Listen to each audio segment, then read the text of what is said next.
ओम शांति। आज 27 जुलाई 1970 की अव्यक्त बाप दादा की महावाक्यों में से सुनते हैं मुरली का मुरली मंथन। मुरली का सार है अव्यक्त बनने के लिए मुख्य शक्तियों की धारणा।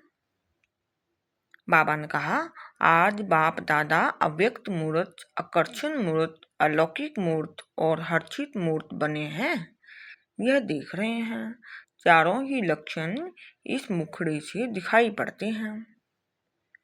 बाबा ने कहा, अपने को देखने का अभ्यास हरेक को करना चाहिए।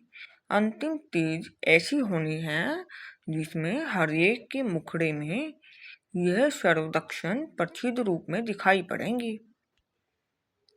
बाबा ने कहा, कोई गुप्त है, कोई प्रत्यक्ष है, कोई गुण विशेष है, कोई उनसे कम है, लेकिन संपूर्ण तेज में यह सभी लक्षण समान रूप में और प्रत्यक्ष रूप में दिखाई देंगे। फिर बाबा ने कहा, जितना जितना जिसमें प्रत्यक्ष रूप में गुण आते जाते हैं उतनी उतनी प्रत्यक्षता भी होती जा रही है। बाबा ने कहा, अव्यक्त बनने के लिए जो भी लक्ष्य सुनाया उसको पूर्ण करने के लिए क्या क्या अपने में धारण करना है। ऑलमाइटी गॉड फादर के बच्चे कहलाते हो ना। एक तो सहन शक्ति, परखने की शक्ति और विस्तार को छोटा करने की और छोटे को बड़ा करने की भी शक्ति चाहिए। समेटने की शक्ति, संभालने की शक्ति, सामना करने की और निर्णय करने की भी शक्ति चाहिए। इन सब के साथ साथ सर्व को स्नेह और सर्व को मिलाने की भी शक्ति चाहिए। फिर बाबा ने कहा, दो बातें धारण करना है और एक बात छोड़ना है। वह कौन सी है?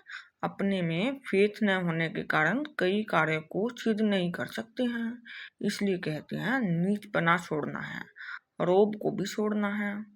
दूसरा, जो भिन्न भिन्न रूप बदलते हैं, कब कैसा, तो वह भिन्न भिन्न रूप बदलना छोड़कर एक अव्यक्त और अलौकिक रूप बट्ठी से धारण करके जाना है।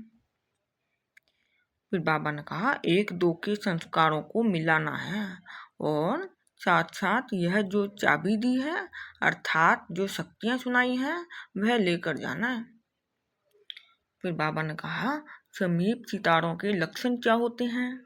जिसके बाप के समीप हैं उन समान बनना है। समीप सितारों में बाप दादा के गुण और कर्तव्य प्रत्यक्ष दिखाई पड़ेंगी। जितनी समीपता उतनी समानता देखेंगी। उनका मुखड़ा बाप दादा के साक्षात्कार कराने का दर्पण होता है।